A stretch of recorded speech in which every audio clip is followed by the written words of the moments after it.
just going to a therapist and telling your side of the story. That's called first order change. Saying, hey, you know, I cheated on you, here, you can look at my phone. That's first order change. Or here, let me give you flowers every week. That doesn't actually change. It's actually second order change, is looking at the underlying behavior.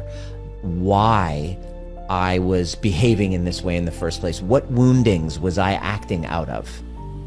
Because when you start to do the work, your sense of self-worth starts to go up, and you no longer tolerate disrespect. You no longer tolerate somebody who isn't going to treat you to the degree that you're treating you.